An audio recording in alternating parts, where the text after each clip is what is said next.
10 पुरुष किंवा 15 स्त्रिया एक काम 30 दिवसात पूर्ण करतात, जर 15 पुरुष आणि 27 स्त्रिया मिळून ते काम किती दिवसात पूर्ण करतील? सिंपल बघा, काय दिलं आपल्याला?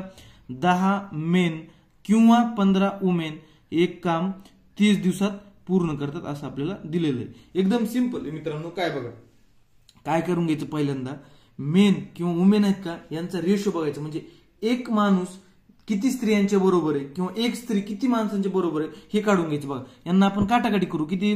5 दुने 10. 2 men is equal to 3 women. याचा अर्थ काय झाला? 2 माणसं 3 स्त्रियांच्या बरोबर आहेत किंवा 3 स्त्रिया 2 माणसाच्या बरोबर आहेत. एकदम सिंपल आहे बघा. काय आता गणितात काय दिलं आपल्याला? 15 मेन आणि अधिक घेणार आहेत आपण 27 वुमेन ते काम किती दिवसात पूर्ण करतील.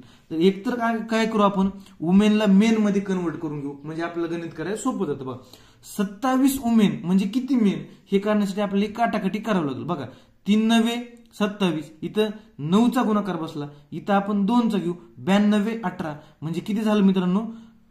18 मेन झाले. 27 वुमेन म्हणजेच 18 मेन झाले. बघा आता टोटल किती झाले मित्रांनो?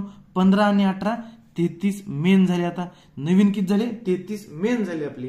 आता आपल्याला काढायचे दिवस काढायचे. बघा, 10 माणसं 30 दिवसात करतात, तर 33 माणसं किती दिवसात करतील? सिंपल आहे, 10 माणसं 30 दिवसात करतात तर 33 माणसं किती दिवसात करतील? एकदम सिंपल. 3 10 30, 11 त्रिक 33, 10 10 100, 100/11, 100/11 कसं करायचं?